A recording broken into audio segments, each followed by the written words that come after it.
The war on drugs has been an utter failure, and I think that we need to rethink and decriminalize our marijuana laws. But I'm not somebody who believes in legalization of marijuana. What I do believe is that we need to rethink how we are operating in the drug wars, and I think that currently we are not doing a good job.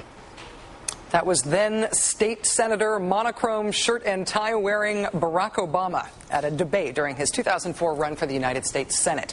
He was saying there that he was in favor of dialing back the criminalization of marijuana, even though he wasn't in favor of legalizing it entirely. Today, now President Obama's Vice President Joe Biden introduced the Obama administration's pick for drug czar. He is Seattle Police Chief Gil Kerlikowske. What do we know about Mr. Kerlikowske? Well, first and most importantly, we know that he is not the same guy as the last guy to have this job. The drug czar under George W. Bush was John Walters, who famously in 2003 said that arguments in favor of the medically prescribed use of marijuana make no more sense than arguments for, quote, medical crack, end quote. Because marijuana and crack, you know, those are exactly the same thing. Although the Drug Policy Alliance, which favors decriminalization, has said that they lament the fact that the president has chosen a police chief to be drug czar. As police chiefs go, Chief Kerlikowske is well regarded on the issue. The Associated Press today citing Seattle drug reform activists calling him smart and reasonable. For example, in 2003, Kerlikowske noted that arresting people for possessing marijuana for personal use was not an arrest priority for the Seattle Police Department. Last fall, he gave his blessing to a pilot program in drug-plagued Seattle neighborhoods for officers to send users to treatment or job centers instead of to jail. If he is confirmed, Chief Kerlikowske will also find that the drug czar job is no longer a part of the cabinet. That job was moved up to cabinet level under George W. Bush. It will be moved back down under Barack Obama. One other thing you should know about could-be drug czar Gil Kerlikowske. Did you ever see the really good Steven Soderbergh, Michael Douglas, Benicio del Toro movie Traffic? You remember that Michael Douglas was the drug czar? And that's this really important plot point that he learns that his daughter has a really serious drug problem. And it ends up with him giving up the drug czar job. In Life Imitates Art news, at least for the beginning of the movie, it seems that Chief Kerlikowske's stepson has a pretty considerable arrest record on drug-related charges. Joining us now is Bruce Merkin, Director of Communications for the Marijuana Policy Project. Bruce, thanks very much for joining us tonight. Well, thanks for having me, Rachel. Good to be here. Do you think that there should be a drug czar? and if there is going to be one, is Gil Kerlikowske a good choice?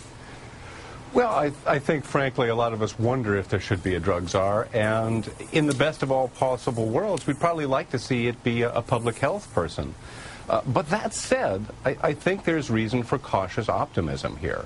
Mr. Kerlikowske is a guy who comes from a town, Seattle, that has instituted some significant reforms. For example, making arrest for personal marijuana possession the lowest priority for local law enforcement. And while he hasn't been one of the folks pushing for these reforms, he has not been mindlessly obstructionist. And I think by most accounts, he's a guy that you can have a rational dialogue with. That was absolutely not the case under George Bush's drug czar, John Walters, who was, frankly, a pitchfork-wielding fanatic, an absolute zealot, particularly on marijuana, who had no interest in facts, no interest in data, and frankly was perfectly happy to lie about what the research says in service of his ideology. Well, we saw the results of that when everybody in America stopped smoking pot during the Bush era. So, I'm just kidding. Bruce, given what you know of Barack Obama's history on this issue and how he has behaved as president thus far, just in terms of how he does politics, what do you expect him to do differently on the drug issue other than this appointment? Well, you know, I don't think we're going to see sudden radical departures, but I think we can see a beginning of rationality. He's already talked about dialing back the Drug Enforcement Administration's raids on medical marijuana patients and providers in states where it's legal. We've seen that reaffirmed recently by the Attorney General. And, you know, we're talking about a guy here who keeps saying that we should base policy on data, on research. We should put science ahead of ideology. And if he does that, it opens up the possibility for dialogue on a lot of things, certainly on medical marijuana. The data is here. We know that this relieves certain kinds of pain, nausea, side effects of drugs that used to treat AIDS and cancer.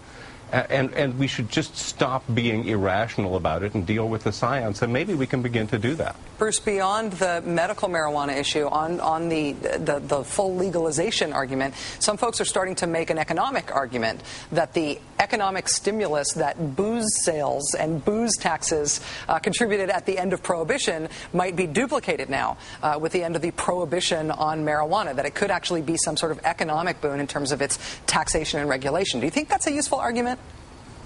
Well, I think it's a true argument, first of all. I mean, the cost of prohibition in terms of both law enforcement expenses and lost tax revenue is estimated somewhere between $10 and $40 billion. That's not pocket change. But, you know, there's another side to the economic argument, too. Our current laws are funding these horrific Mexican drug gangs that have started a real war on our southern border. 60% of their income, according to Mexican officials, comes from marijuana. If we treated marijuana like we treat our wine industry here in California, brought it out of the shadows, regulated and taxed it, we could cut off 60% of the income to these horrific gangs. Bruce Merkin, Director of Communications for the Marijuana Policy Project, a man who's very effective at his job. Bruce, it's nice to see you. Thanks for your time tonight. Thank you, Rachel.